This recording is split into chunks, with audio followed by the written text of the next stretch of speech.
o kanila le ka chapakla athil ti that zong zong chu thein su ani chuan ikhulo na zong zong angai dam thina ingat na zong zong atidam thina tabun te la ni na project 50 mga program te ko chu go ni chi thal tak mai na pun te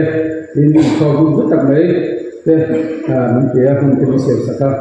lom le ya ko chu go ni chi pichuma ko ko se ya luka ya ba de san se le ni sang kita sampai kita sampai bagaimana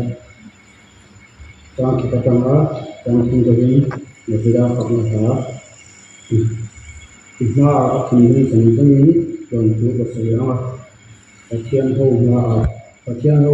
ini penting sekarang ia sampai dan kami sebagai ketua ingin leknya kita tahu ini keselamatan itu ingin ayu ingin bersih kalau ini cekat ingin cara penindak itu cakin ini sudah lepas tempat berjalan saja lepas catanya selesai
masih persen dengan lomong kaki kami tin lama program ini saya lomong di lain yang pun ke yang sampai di situ kalong he ani in the bar in my to level from to the kabu katiu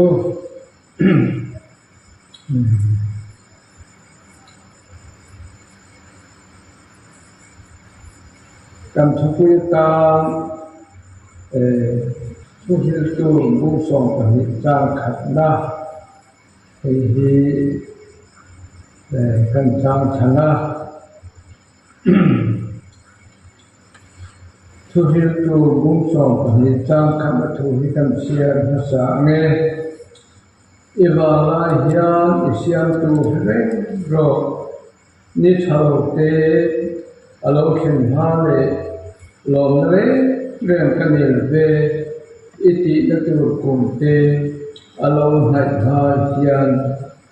lau pa la thla hin kan ba tam lam som thero se amen ei thala ki ko program ni a iwa na hian siam tu ren ro ti la ke kha kan ba in cham hon ta ila kan thala ki to lo ko ka kai pa ta na hoi la men kan lang lai ala ni mai ka sia ka no ho je ko kan la tak hu ta in jo da la man ka ba ho je ko hei ka ku pa la ma ho je ko a ji ru ve na ma chuan an la tak ve mai an do jo a chuan an la kal ba theya cho bang chuan helai kan cham la kha illa thin vek kalani katina ni iwa ma hian isiam tu sering ro illa tangai hi heta thu phing te bung thum chang khama chang ko hi che yin kan sia le tiang nga thaleng u thu phing te bung thum chang khama chang to do yin kapapa kadam chu chehil sula ithin luin thu pe chu from den go se damni le kum te thamo te apek le chama chunia khawai ma le thu kap chuan thu chon che su se e ho ma sem la ithin lu pe ka se ro ke chua pakhian le hing mu a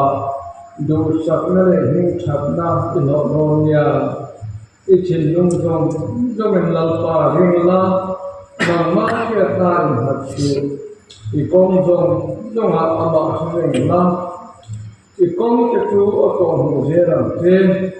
ma ni ma yin ki fing su la lalpa chu ti la so ka san do Ilayatan sisirna anyala ilutan himani ang isumin lalpa formola ichilo kuno sabir zong tene asociación kanjata na tamam somme se amen